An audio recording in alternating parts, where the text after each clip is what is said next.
Analysons cette proposition avec Damien Contandriopoulos, professeur à l'École des sciences infirmières à l'Université de Victoria en Colombie-Britannique. Bonsoir.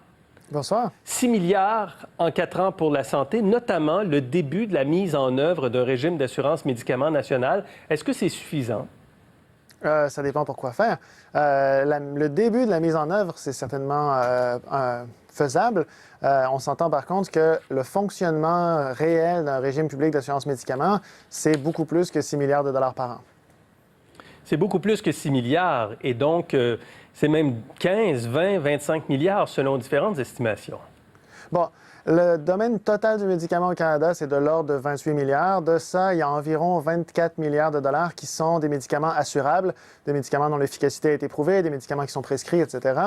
Là-dessus, à peu près 9 milliards sont payés par des assurances privées. 3 milliards et demi sont payés directement de la poche des contribuables.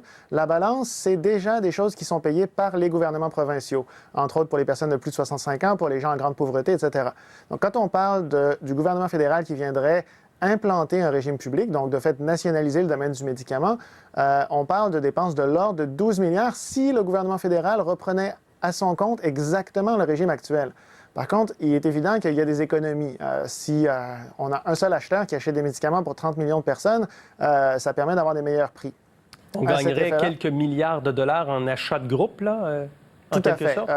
Et c'est là où il y a une inconnue de qu'est-ce qu'on pourrait économiser exactement. Les estimés varient, 10 20 30 mais c'est de cet ordre-là.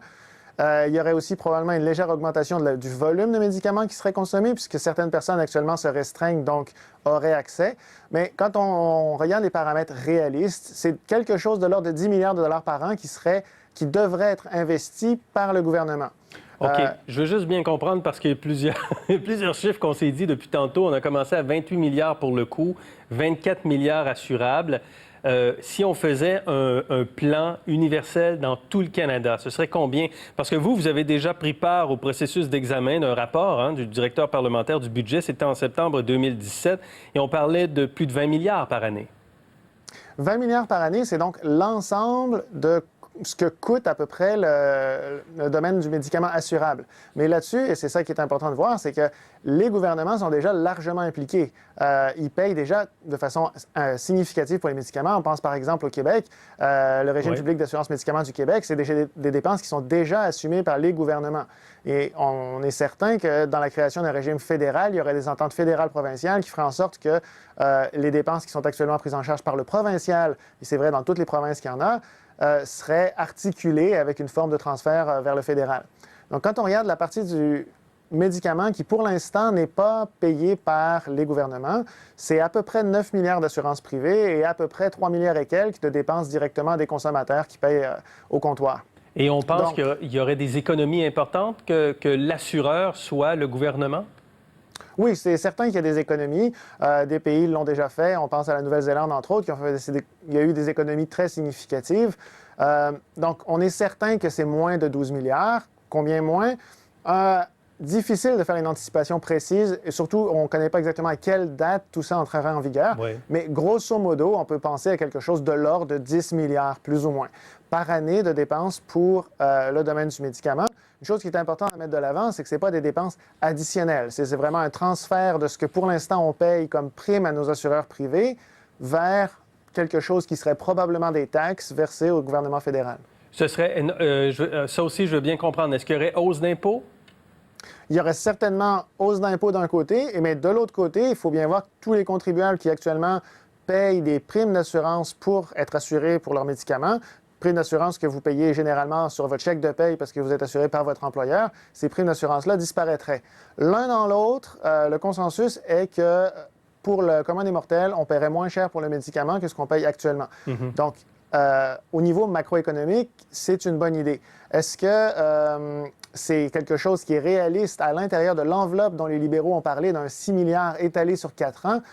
On voit bien que les chiffres ne balancent pas. 6 milliards sur 4 ans, c'est un engagement qui permet probablement de travailler à mettre en place les structures qui permettraient de gérer un régime. Oui. Ce n'est pas un montant qui permet de faire fonctionner le régime. Non, c'est ça. Ce serait que le début. Comment réagiraient les compagnies pharmaceutiques en retour? Il y a deux groupes d'acteurs qui vont être très fâchés. Un, les compagnies pharmaceutiques. Pourquoi? Parce que si on dit qu'on peut économiser sur le coût des médicaments en achetant en gros, il faut bien voir que ça implique aussi pour les compagnies pharmaceutiques de les vendre moins cher, ce qu'elles n'aiment pas en général.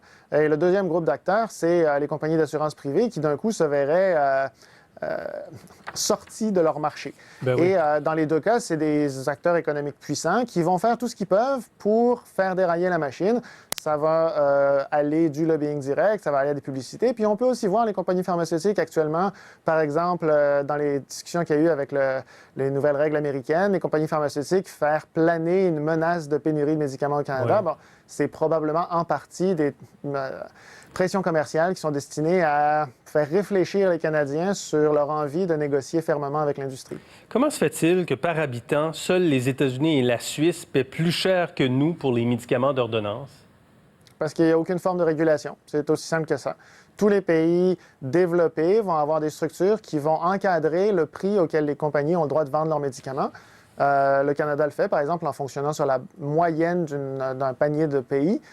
Les pays vont utiliser soit la moyenne des autres pays, soit la valeur thérapeutique, soit une règle interne, mais donc vont fixer aux compagnies en disant le médicament, vous ne pouvez pas le vendre plus que tel montant. Ouais. Et les États-Unis n'ont aucune forme de régulation sur le prix, ce qui fait que c'est what the market will bear, ce que le marché pourra soutenir en termes de paiement. Et ça donne lieu à des pratiques commerciales qui sont, sur le plan humain, assez crève-cœur. Absolument. Merci beaucoup, Damien Contandriopoulos, à Victoria ce soir. Merci pour cette analyse. Ça m'a fait très plaisir. Au Bonne revoir. soirée.